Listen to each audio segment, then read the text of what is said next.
ናይ ሚዲያን ፕሮፓጋንዳን ስራሕትና ዝምልከት ኢትዮጵያ ናበይ ገጻ ምዃና ሕዚ ርኢና እያለና ዳንኤል ክብረት ይመጽ ዘሎ ዳንኤል ክብረት ናይ ኢቢሲ ቦርድ አካቢ ኢቢሲ ኢትዮጵያን ብሮድካስት ኮርፖሬሽን ክንደየናይ ዝኣክል ኣብቲ ዝሓለፈ መኸተ ህዝቢ ትግራይ ንኽብላዕ ህዝቢ ትግራይ ዋጋ ንኽኸፍል ይገብር ከም ዝነበረ ንፈልጦ እዩ ኢቢሲ ብዳንኤል ተመሪሑ ማለት ኣብ ልዕሊ ትግራይ ዝግበር ዘመተ ዲሂሞናይዝ ናይ ምግባር ከይዲ ካብ ኢትዮጵያ ኢዞሌት ምግባር ወረዲ ተገበረ ስለ ዝኾነ ኣብ ልዕሊ ትግራይ ክመጽእ ዝኽእል ናይ ፕሮፓጋንዳ ጨፍጫፍ ክትሓስብዎ ትኽእሉ ኢኹም ዳንኤል ክብረት ኦልሬዲ ካብ ሰብ ንታሕቲ ገይርና እዩ ተጋሩ ክትርኢ ከለኻስ በስመ ኣብ ወልደ መንፈስ ቅዱስ ኢልካ ህደም ዝብል ስብከት ዝሰብኽ ዝነበረ ሰብ እዩ ንዓና ጥራሕ ግን ኣይኮነን ከሎና ምሓራይ ሹማሹም የውፅእ ኢሉ ወደ ሳለይ ጫኒ ዳንኤል ክብረትስ ናይ ኢቢሲ ንክኸውን ክጥቆም ከሎ ቦርድ ኣካቢ ክኾን ክጥቆም ከሎ ደሳለይ ጫኒ ብደንብ ተኸራኺሩ እዩ ሹማሹም እንዳውፀ ብሄራት ዝፀርፍ ብሄር ንብሄር ዘጋጩ ስለ ዝኾነ ኣይምጥኖን ሰብ ኢልዎ ሓቂ ነይሩ ሓጋዝ ስለ ዝሰኣነ እምበር ነምሓራ ጃውሳ ይብሎ ስለዚ ጃውሳ እንዳበልካ መንእሰይ እንተረኺብካ መንእሰይ ምሓራ ክትውድኦ እንተደሊኻስ ጃውሳ እንዳበልካ ክትውድኦ ትኽእል ኢኻ ማለት ከምቲ ወያነ እንዳበሉ ጁንታ እንዳበሉ መንእሰይ ትግራይ ዝወድእዎ ህፃናት ትግራይ እንተይተረፈ ወዲ 6 ወርሒ እንተይተረፈ ጁንታ ቀበርኒ ኢሎም ካብ ክሳድ ንታሕቲ ዝቐበርዎ ጁንታ እንዳበሉ መነኮሳት ደቂ ኣንስትዮ ዝደፈርዎን ጁንታ እንዳበሉ ኣእዳወን እጋረን ዝቆረፅዎን ጁንታ እንዳበሉ ኣብ ምንም ዘይተረኸባ ደቂ ኣንስትዮ ን20-30 ዝደፈርዎን ነምሓራ እውን ጃውሳ እንዳበልካ ምቕታል ማለት እዩ ከማይ ትግበር ዘላ ሕዚ ዋላ ለምቅነ እውን ለጢፉ ነይሩ እንደሞ እዚ ዲስፕሌይ ጌርና እዩ እንታይ ዝበለ እንደ ጃውሳው የተፈናጀረ ኃይል የለም በኢትዮጵያ ውስጥ እንደ ጃውሳው የተፈናጀረ ኃይል የለም ይሉ ፕሮፓጋንዳ ያ ተባሂላ ነይራ ደሓን ፎሎወር እንተሃልይዎ ፖለቲከኛ ዝኾነ እዩ ዝመስሎ ኢትዮጵያ ፕሮፓጋንዳ ኢሉ ይለጢፍዋ ንምንታይ ኣብቲ ሽዑዋን ኣፋሃድ ዝበሃሉ እስክንድር ነጋ ዝመርሖም ዝነበረ ምኽትሉ ዝነበረ ኮሎኔል ፋንታሁን ሙሃባን ኣዋቲ እንታይ ከም ዝነበረ ስሑ ዘይፍለጥ ማስረሻ ሰጤ ዝበሃልን እዚኦም ክልቲኦም ኢዶም ስለ ዝሃውን ኢትዮጵያ ብርግጽ ምስኣተወ ንፋንታሁን ሙሃባ ሕዚ ምስ በዓል መስከረም ኣበራ ንዛት ኣሲራ ዘላ ሰበይቲ ሰዓል ሲሳይ ኣውጋቸው ተፈሪድዎ እዩ ክፍረዶ እዩ ሕዚ ጥፋኣተኛ ተባሂሉ ኣሎ ሲሳይ ኣውጋቸው ሓቢርና ኣብ ሃረማያ ዩኒቨርሲቲ ስታፍ እዩ ነይሩ ፈልጦ እየ ብኣካል ንፋለጥ ኢና ስለዚ ምስዚኣቶም ኣትዮም ዘለው ንሳቶም ክልቲኦም ስለ ዝኸዱ በቃ ኣፋሃድ ምስ ኣምሓራ ክልል ተፈራሪሙሎ ኢሎም ኣረጋ ከበደን ማስረሻ ሰጤን ሰላም ስለ ዝተባሃሉ ዋላ ሓደ ሰራዊት ኣባል ሰራዊት እንታይ ኣተወ ከምዚ ስለ ተባሃሉ ተፈናጂሩሎ በቃ ብትንትን ኢሉሎ እዩ ዝብል ነይሩ ፋኖ ግን ይጥርነፊ ነይሩ እንዶ ኣብቲ ሽዑዋ ጃውሳ ዝብሎ ዘሎ ንፋኖ እዩ ተነኣሰ ካሊእ ናይ ኣምሓራ ክልል ኣይወልኩን እሞ ይበል ናብ ክሎዝ ቱ 1 ሚልዮን ዝኣክል ኣባል ክህልዎ እዩ ፋኖ ኣብ ውሽጢ ነብደገን ተወታደር ሰራዊት ዝበሃል ብረት ዝዓጠቐት ብረት ዝሓዘ 600,000 ልዕሊኡን እዩ ፋኖ እዩ ዝብል ዘሎ ኣብ ውሽጢ ዘሎ ብዙሕ ክኾን እዩ ን1 ሚልዮን ዝኣክል ሰብ ምፅራፍከ ኣግባብ ድዩ ኢልካ ሓቲትካዮ መልሲ የብሉን ዳንኤል ክብረት እዚ ዳንኤል ክብረት ናፍቱ ናይ ሚድያ ናይ ኢትዮጵያ ሚድያ ክመርሕ እሞ ናይ ህዝቢ ሚድያ ብናይ ህዝቢ ግብሪ ዝመሓደር ሚድያ ክመርሕ ክመፅእ ከሎ ኣበየናይ ደረጃ ከም ዘለና ይርድኦ እንትናህና እዚ ጠፊእዎ ዘሎ ዝብል እምነት እዩ ዘለኒ ናይ ሚድያ ስርሖም ዜሮ እዮም ዳርጋ ክትብልዎም ትኽእሉ እዮም ብፃዕርና ኮይና ንኸድ ዘለና ገሊኦም ማሕበራዊ ሚድያ ተወሰነ ፍራንክ ስለ ዝኸፍል ኣብ ማሕበራዊ ሚድያ ዩቱበራት ኮይኖም ዝኸዱ ፌስቡከራት ኮይኖም ዝኸዱ ተወሰነ ፍራንክ ኣብ አንረክበለና ኢሎም ዝኸዱ እዮም ገሊና ጅቧና እንዳጓሕጓሕና ቴሌቪዥን ጣብያ ከፊትና ንኸይድ ዘለና ኢና ግን ኩሉ ተደሚሩ ባዕሉ ብጥንካርኡን ገሊኡ ከዓ እንጀሮ ኢሉ ዝገብሮን እዩ ዝኸይድ ዘሎ መንግስቲ ትግራይ ጠርኒፍዎ ናይ ሚድያ ዳይሬክሽን ናዚ ኣድቮኬሲና ክሰርሕ ዘለዎ ብሰሙን እዚ ልክዕ ከምቲ ዓለም ኣምባሳደር ፍስሓ ዝገብርዎ ዝነበሩ ኣብቲ መኸተፍቲ ፅዕፅዕ መኸተብ ዝነበሩና ኣምባሳደር ፍስሓ ለይቲ እንዳፀዋዕና ኣነ ባዕለይ እውን ይመርሖ ስለ ዝነበርኩት ናይ ሚድያ ካውንስል ካብ ድቃሱ እንተይተረፈ እንዳደወልካ ቆፀሮ ሒዝ እንተነይሩ ዊዝን ሚኒት ዝተፈላለዩ ዘለዎን ቆፀሮ ክሕዝ ተደራራቢ ስራሕቲ ክሕዝ እሞ መንግስትና ናበይ ኣንፈቱ ጅቡቲ ክንሪኣ ከለና በበይን ረኣያ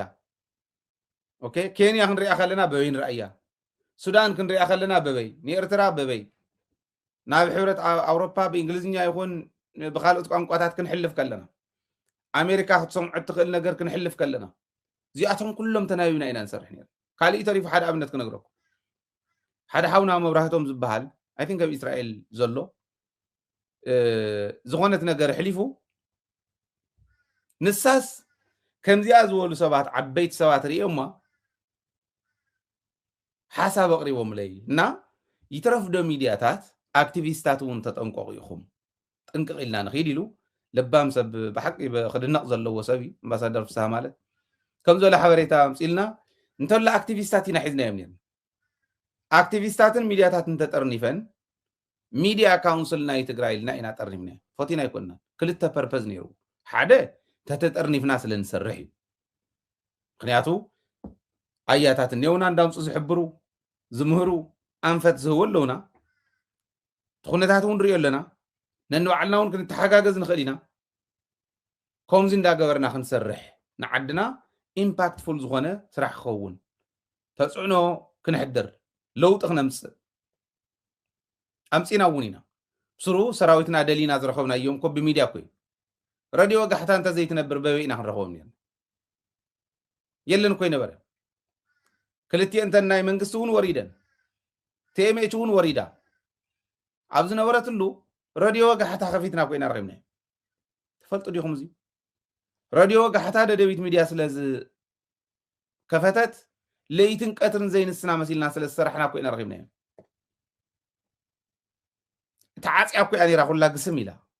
ሚድያ ክንደይና ዝኣክል ምዃኑ ረኣዩ ስለዚ ሚድያ ካውንስል ክንምስርት ከለና ኢምፓክት ክንሕድር ተፅዕኖ ክንሕድር ለውጢ ክነምፅእ ተጠርኒፍና ተሓባቢርና ተሓጋጊዝና ፍሎው ናይቲ ኢንፎርሜሽን ፍሎው እውን ሓደ ክኾነልና እሞ ከም ዝነበሩ ውሕዳት ግን ክንዲ ብዙሓት ኣምባሳደራት ዳይሬክሽን እንዳሃውና ክንከይድ እዩ ነይሩ ናይ ውሽጢ ናይ ሰራዊትና ናይ መንግስትና ክንሰምዕ መንግስትና ይመለስ እውን ስለ ዝነበረ ትኻልኣይ ከምቲ ትርእይዎ ዘለኹም ሰብ ዘምፃሉ ከይዛረብ ኣደብ ክነትሕዞም ንገማገም ነርና ኢና እከለ ብዛ መዓልቲ እዚኣ ዝሕለፍካያ ትኽክል ኣይኮነት እከለ ብዛ መዓልቲ እዚኣ ዝሕለፍክያ ትኽክል ኣይኮነት እንብል ነርና ንገማገም ሓሳብ ንወሃሃብ ጌጋ ብሚድያ ሓሊፉ እንተኮይኑ ኣብ ሚድያ ካውንስል ዘሎ ዝነበረ ናተኣራረምና ኢና ንኸድ ነርና ክንካታዕ ነምሸሉ ንሓድረሉ ብፍላይ ናተይ ሰዓት ለይቲ ሙሉእ ምስኪናይ ሰዓት ናተይ ማለት ፍልይ ዝበለ ስለ ዝኾነ ንኻልኦት ቀትሪ እዩ ንገሊኦም ኣጋምሸት እዩ ንገሊኦም ረፋድ እዩ ናተይ ግን ፍርቂ ለይቲ ጀሚረ እስካዕ ዝወግሕ ገለገለ መዓልቲ ዘይደቀስናሉ ንሓድረሉ ወይ ምስ ሰራዊት ተራኺብና ተደዋዊ ክንደዋወል ስልኪ ጠፍኦም ይብሎም ሳተላይት እውን ስለ ዝኾነ ኣሸጋሪ ይኸውን እሞ ተምሺ እቲ ኢንፎርሜሽን ትቕበል ተኣኺባ ተኣክል ንእከብ ከምዚ ናኾንና ኢና ሓሊፍና ስለዚ ንምንታይ እዩ ነይሩ ተኻልኣይ ፐርፖዝ ሚድያ ካውንስል ሰብ ዘምፃሉ ከይዛረብ